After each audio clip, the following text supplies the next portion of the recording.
Bon, les lignes doivent bouger. Il n'y avait pas de raison qu'elles ne bougent pas. C'était sûrement une question de temps.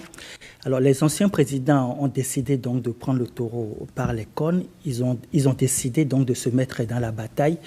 Et au début, on leur a reproché un peu donc de prendre l'initiative sans au préalable consulter déjà au moins les locaux, c'est-à-dire le président de la République du Bénin.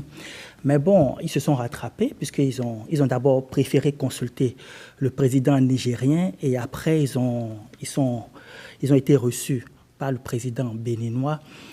On connaît déjà Nicéphore Soglo et on connaît également Boni Yayi dans ce rôle, puisque par le passé, c'est des gens qui ont été souvent actifs dans la résolution des crises. Donc on espère vraiment que cette fois-ci, ça va aboutir à quelque chose. Mais dans tous les cas, que ça soit avec eux et que ça ne soit pas avec eux, les lignes devront forcément bouger. Parce que quand vous voyez un peu cette situation, moi je me demande toujours, qu'est-ce que le Niger a gagné dans cette affaire-là? Qu'est-ce que le Niger a gagné? Et qu'est-ce que le Bénin est en train de perdre aussi? Et donc, quand vous regardez, vous vous rendez compte que c'est un peu comme la guerre des pauvres, quoi. C'est-à-dire que quand ils vont finir leurs munitions, ben, ils finiront par se retrouver. Et la fin des munitions, elle n'est pas pour longtemps. Elle n'est pas pour longtemps parce que je ne vois pas, moi personnellement, le Niger se détourner du Bénin. Je ne vois pas du tout.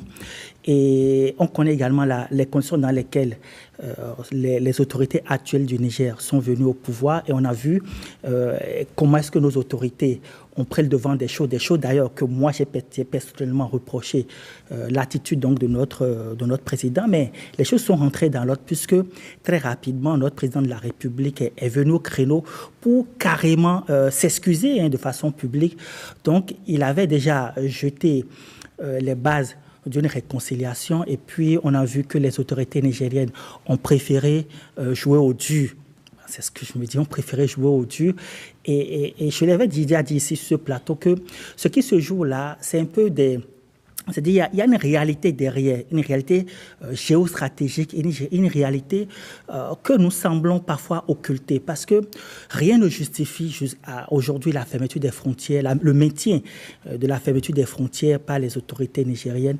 Donc si aujourd'hui les anciens présidents décident donc de faire quelque chose, bon, on espère que ça va aboutir à quelque chose, quoi. Alphonse Moïse Soudé, la presse annonce la création d'une commission tripartite qui sera composée des représentants des deux gouvernements, le gouvernement du Bénin, le gouvernement du Niger, et des deux anciens présidents de la République du Bénin, Boni Yayi et Nicéphore Soglo. Oui, vous savez, certaines personnes déjà avaient tiré à boulet rouge sur les deux anciens chefs de l'État. Et j'ai dit quelque part, il ne peut pas effectuer le voyage sans avoir consulté Patrice Talon. C'est le minimum. Nous sommes dans une république. Ce n'est pas une république bananière. Vous voulez aller parler... Êtes-vous dans le secret? Mais non, écoutez. Le chef de l'État a dû leur dire, OK, vous pouvez y aller, mais vous ne prenez aucun engagement au nom du Bénin. Ça, c'est clair. Ils ne peuvent pas se rendre au Niger s'ils n'ont pas reçu la bénédiction du chef de l'État. Arrêtons. C'est votre lecture des choses. Non, c'est comme ça. Nous sommes dans une république. Ils ne peuvent pas agir. Ils ont géré l'État. Ils savent comment ça se passe au niveau de l'État. Donc, certainement qu'ils ont reçu la caution morale, l'accord de principe du chef de l'État. Sinon, pourquoi ils sont revenus pour lui rendre compte? Ils lui ont rendu compte. Et vous avez constaté que quand ils sont allés au Niger, à la sortie d'audience avec Tiani, rien n'a filtré. Parce qu'ils avaient l'obligation de garder les informations reçues là-bas pour le chef de l'État. Après leur rencontre avec Patrice Talon aussi, mais oui, parce que vous savez, j'ai de la peine à le dire, j'ai vu un confrère mettre à la une de son journal que les deux anciens présidents sont allés plomber Talon à Niamey. C'est pas normal. Donc s'ils avaient déjà fait un communiqué, ça va aller dans tous les sens. Je crois que nous avons intérêt à ce que les lignes bougent parce que je dis, le Niger ne peut pas choisir son voisin. Le voisin est naturel. On ne peut pas dire au Niger, tu n'es plus notre voisin. Le Niger non plus ne peut dire, Bénin, tu n'es pas mon voisin. Nous avons des relations séculaires. C'est vrai qu'il y a eu de petits bisbis et on ne va pas éternellement continuer parce que dans cette crise-là, ce n'est ni le président Talon ni le président Tiani qui souffrent. Ce sont les populations qui souffrent. Parce que, imaginez les commerçants nigériens qui font la route. Depuis pratiquement 1 an, ils ne font plus les affaires. Donc, ils ont mis en chômage et chauffeurs, et chargeurs, et tout le monde. Donc, on a intérêt à ce que cette crise-là soit réglée. Et je crois que petit à petit, nous sommes en train d'aller sur le bon chemin et je voudrais que ça soit du côté du Bénin, du Niger, ceux qui sont friands des crises, ceux qui ont envie que cette crise-là ne s'arrête pas, qu'ils s'arrêtent un instant pour dire mais qu'est-ce que nous gagnons? D'abord, qu'est-ce que le Bénin paie? Le Bénin paie gros, le Niger aussi paie gros. Donc, il faut qu'à un moment donné, qu'on s'asseye pour dire, bon, on s'est assez tiré dans les pattes, pensons à nos peuples et basta, on continue. Marcel Candide Rinvi, on note donc en perspective un retour à la normale des relations entre Niamey et Cotonou afin d'aplanir les divergences apparues depuis le 30 juillet 2023.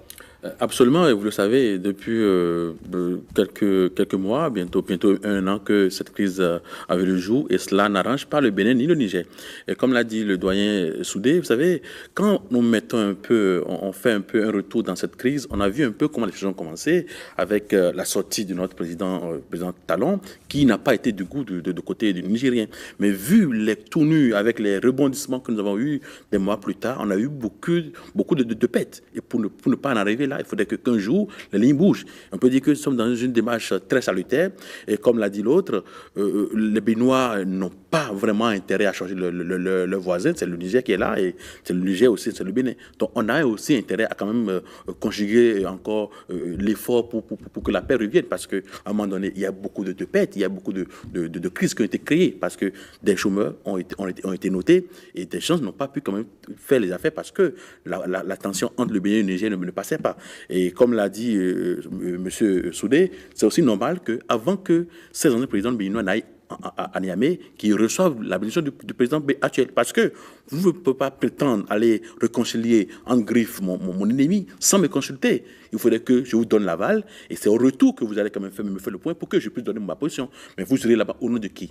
Donc c'est normal que, sans quand même aller être dans l'esprit des dieux, que les présidents Boniaï et Soglo ont pris quand même l'aval du président actuel avant de prendre cette décision. Et puis, nous sommes encore dans la perspective de voir mieux dans cette crise. Et pour le moment, c'est normal qu'on n'ait pas une décision officielle, un communiqué officiel des deux côtés. Pour quand même savoir, parce que la procédure continue. On attend de voir un peu ce que ça va donner avec cette commission qui sera mise en place, les négociations, comment ça va aborder, pouvoir donner enfin une réponse idoine et salutaire. Donc, il est encore trop prétentieux de quand même sortir et de faire un communiqué officiel pour dire actuellement, après un voyage sur Niamey, voilà, la paix est revenue, c'est encore trop tôt. Donc on ira dans cette dynamique de façon très mollo-mollo et puis au moment opportun, on verra bien que les choses qui ont duré pendant des mois, finalement, c'est une réconciliation qui est venue parce que le Bénin, c'est le Niger. Le Niger, c'est le Bénin parce que ce sont des pays frères. Et il y a plein de Béninois qui sont à Gaïa, à Niamey, et plein de Nigériens qui sont aussi à Malanville, au nord du pays. Donc, c'est normal qu'à un moment donné, ces pays frères reconnaissent enfin le chemin de la paix et de la compréhension. Paul Arnaud Deguenon, dans les médias, quelle est selon vous la prochaine étape de ce processus de pacification des relations? Non, bon, la prochaine étape, elle est déjà très simple et elle est déjà entamée. C'est la création donc, de ce comité de pacification. Et donc, les pourparlers vont continuer. Mais dans cette affaire, moi, j'ai souvent été quand même un peu peiné par cette affaire parce que jusqu'à aujourd'hui, on ne sait pas exactement, de façon objective, ce que le Niger reproche au Bénin. Parce que s'il suffit juste de s'en tenir aux décisions prises par la CEDEAO, je pense que le Bénin n'était pas seul à prendre des décisions. Il y a eu le Nigeria qui a coupé l'électricité. Vous voyez, c'est quand même très très grave. Pourtant, les relations ont été pacifiées avec le Nigeria. Vous voyez un peu. Et si on dépasse un peu notre aire géographique, vous savez que par exemple la France, malgré toutes ces investies vis-à-vis de la Russie, la France a été le premier gros client de l'Union européenne vis-à-vis de la Russie en termes d'hydrocarbures, notamment par rapport au gaz. Vous voyez un peu. Et malgré les difficultés, les problèmes qu'il y a eu entre la Côte d'Ivoire, non seulement avec le Mali et le Burkina Faso, ces pays continuent de commercer avec la Côte d'Ivoire. Vous voyez. Donc, quand on en arrive au cas du Niger et du Bénin et qu'on ferme les frontières, et l'argument donné par le Premier ministre Ali Lamine Zeyn, qui est de dire que le Bénin forme des terroristes pour aller attaquer le Niger. Vous voyez, ça semble un peu trop tiré par les cheveux. Donc, il y a un problème de clarté vis-à-vis donc, des autorités nigériennes qui devront vraiment s'assumer de dire, bon, voilà, nous avons décidé de fermer notre frontière, peut-être parce que nous n'avons pas été d'accord avec les positions béninoises lors de la crise avec la CEDEAO, ou alors que, bon, voilà, mais de façon claire, s'affirmer. Et comme ça, on pourrait mieux opiner, mais aller sur des raisons un peu, bon, en griffe un peu fallacieuses comme ça ne fait pas trop sérieux. Ça donne l'impression, en fait, qu'on veut tout faire pour maintenir leur peur, enfin, trouver un argument pour justifier le fait qu'ils sont venus, qu'ils ont pris le pouvoir par la force, vous voyez un peu. Maintenant, qu'est-ce qu'il faut faire dans l'immédiat? Je pense que c'est ce qui est, et on espère que ça va finalement aboutir à quelque chose. Mais dans tous les cas, il n'y a rien à faire, ça va forcément bouger, quoi. Alphonse Moïse Soudé, les principales attentes, ce sont bien évidemment la réouverture de la frontière du côté de Niamey et la revitalisation du projet de pipeline entre les deux pays. Mais vous avez suivi la sortie du DG Port. Attention, il faut suivre. Tu viens, mes commerçants te donnent de l'argent, parce que dehors décide de fermer la frontière, tu fermes. Tu fermes tranquillement. Mais tu devais penser à ce que tu gagnes chez moi. Tu n'as pas pensé à ça, tu as fermé la frontière. Pendant longtemps, nous avons refusé de reconnaître que le port a pris un coup. Mais finalement, le DG est sorti et nous a dit que le port a pris un coup. Le port a pris un coup. Le port sec d'Alada a pris un coup. Bénin Contrôle a pris un coup. Donc, c'est ça la réalité. Le reste, j'ai dit, seul le président de la République et le général Tiani peuvent nous dire. Mais il y a des raisons économiques. Il y a des raisons économiques. Tu ne peux pas gagner chez moi et blanc parce que la CEDEAO. Écoutez, le Nigeria, vous avez vu comment les Hausa se sont déplacés pour régler la crise entre le Niger et le Nigeria.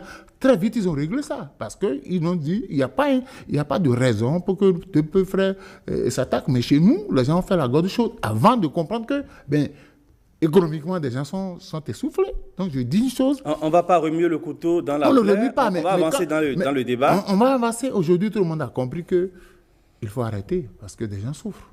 Les activités économiques sont ralenties. Donc, je dis, ce qu'on va faire dans la presse, il faut que les uns et les autres, qu'on cesse de taper sur les Nigériens et que les Nigériens aussi cessent de taper sur les Béninois. Parce que si vous constatez dans les médias, action-réaction, action-réaction. Dès qu'un Béninois parle, le lendemain, vous allez voir un Nigérien qui parle. Dès qu'un Nigérien parle, vous allez voir. Donc, il faut qu'on arrête ça. Maintenant, la terre, et il faut reprendre très vite parce que il y a beaucoup. Les transporteurs qui ont acheté des camions, ils ont contracté des prêts auprès de la banque et qui paient régulièrement. Mais dès que les activités ont cessé, ils ont des difficultés avec les banques. Ceux qui ont été retournés à la maison, les chauffeurs qui ne conduisent plus, ils ont des enfants. Bientôt, une autre rentrée. Donc, il faut leur permettre de reprendre leurs activités afin que la paix puisse régner. Les peuples n'ont pas de problème. Ce sont les dirigeants, ceux qui nous dirigent. Donc, les peuples veulent refaire la paix. Il y a des Nigériens qui sont nés au Bénin, qui ont grandi au Bénin, qui étudient au Bénin, comme il y a des Béninois qui sont nés au Niger. Donc aujourd'hui, je crois qu'on a fini avec ça. La prochaine étape, c'est de prier pour que les choses aillent très vite et que les activités commerciales reprennent. Marcel Kandi-Rinvi, je vais finir avec vous sur le sujet. Vous savez, c'est une affaire de méfiance. Vous voyez, avec beaucoup de rebondissements, beaucoup de crises, et la frontière fermée, et puis après avec cette affaire de pipeline, avec des Nigériens qui ont été gardés en vue pendant 7 jours, moins d'une semaine, et vous voyez, il y a beaucoup de rebondissements. Et cela, ce sont les peuples qui souffrent. Et actuellement, ce que le Niger reproche au Bénin, c'est qu'il y a une base militaire au nord du pays. Et le Bénin dit niet que ce n'est pas la peine, que ce n'est pas vérifié.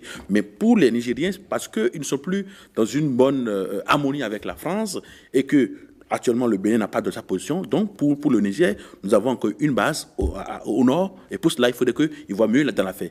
Donc c'est pour cela qu'à un moment donné, il faudrait qu'on arrive à gagner la confiance de son partenaire. Et quand vous donnez une version des faits, il faut qu'on arrive vraiment à croire à ce que vous dites, mais pour le moment, le Niger ne croit pas, les autorités nigériennes ne croient pas. Pour eux, c'est que le Bénin a toujours une base militaire, et cela pourra quand même faire jaillir au niveau du Niger. Donc c'est un peu ça. Il faudrait qu'à un moment donné, nos autorités comprennent que avoir un peu les rebondissements, beaucoup d'aller-retour, action-réaction, beaucoup de pètes, il y a beaucoup de gens qui ont trépassé parce qu'ils ont eu des dettes, des familles n'ont plus la chance de se suivre. Il y a beaucoup de plans autour. Maintenant, il faudrait que les peuples, les dirigeants s'entendent et que rapidement on ait une solution. Très rapidement parce que ça a trop duré.